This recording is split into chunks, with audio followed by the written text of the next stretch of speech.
Our story began in 1826 with the building of the original Loch Katrine distillery. It was in the Gorbals district of Glasgow. Sadly, the malt whisky distillation came to an end in 1906, but the grain whisky was still being produced until the 1930s.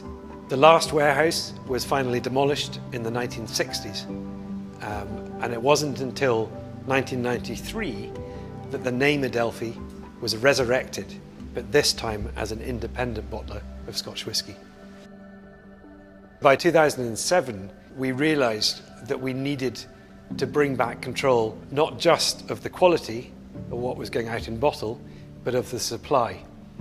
And really the only way we could do that was by building a new distillery. Obviously, this is not something you can rush. It's a bit like making whiskey, you can't rush it. And you've got to make sure it's the right place, you've got to make sure that all the figures stack up, and you need to know that you've got all the materials to allow it to operate efficiently.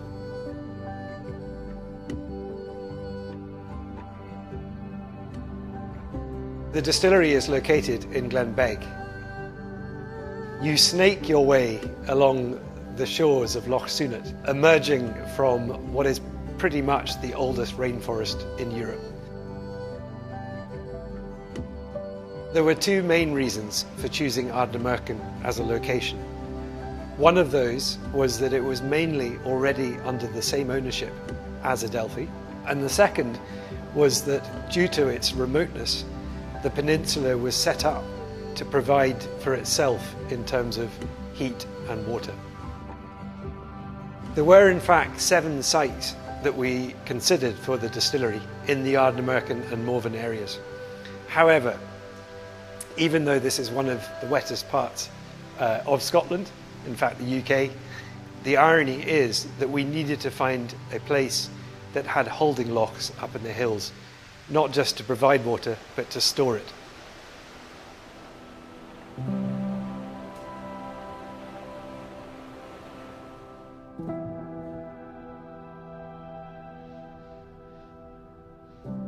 The remoteness of the location presented us with a unique set of challenges.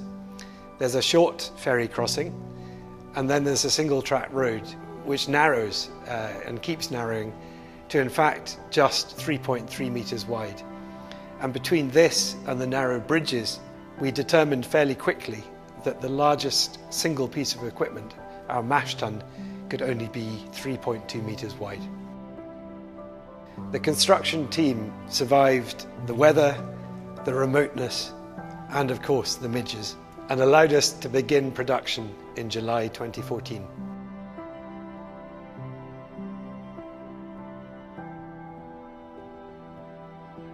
We have solar panels, we use hydroelectric sources, and we use our biomass boiler.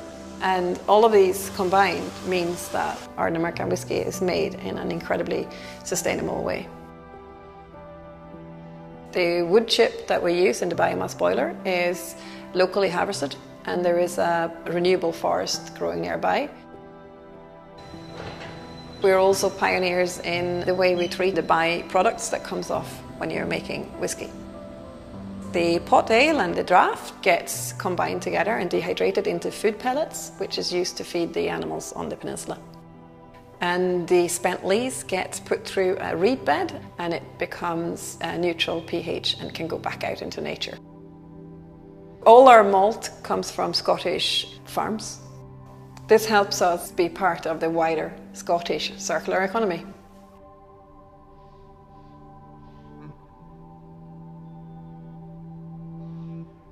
We make both unpeated and peated spirit here at Ardnamurchan, about 6 months of the year for each one. This gives us great flexibility for when it comes to blending our whisky.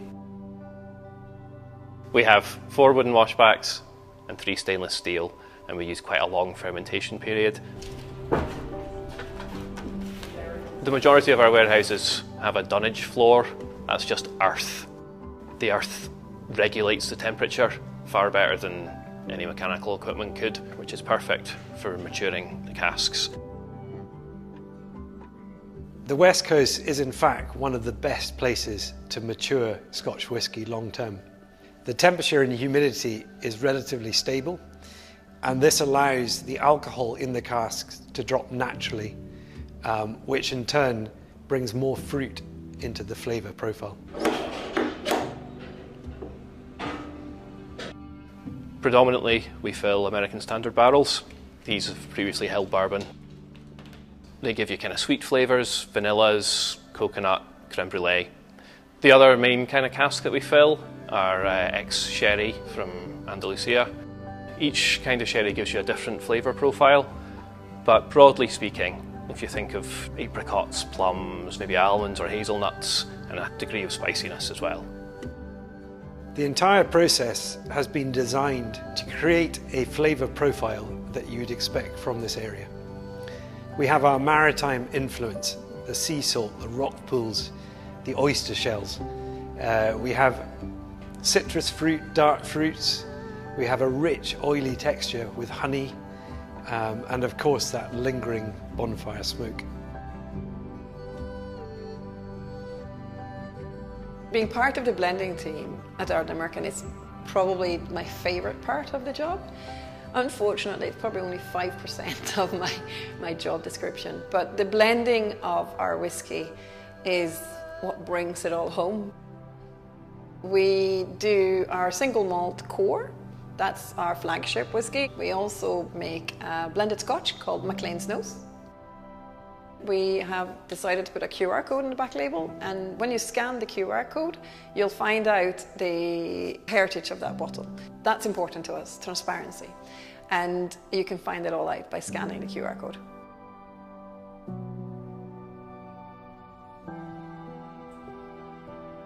Building a distillery here in such a remote place was not just about the raw materials and the site. It was about working with the community.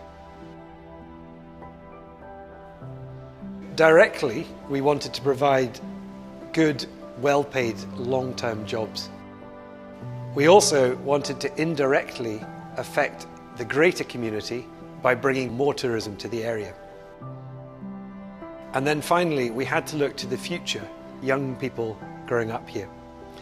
And to do this, we arranged with the local Ardnamurchan Trust to basically fill a cask for each child that is born in the peninsula.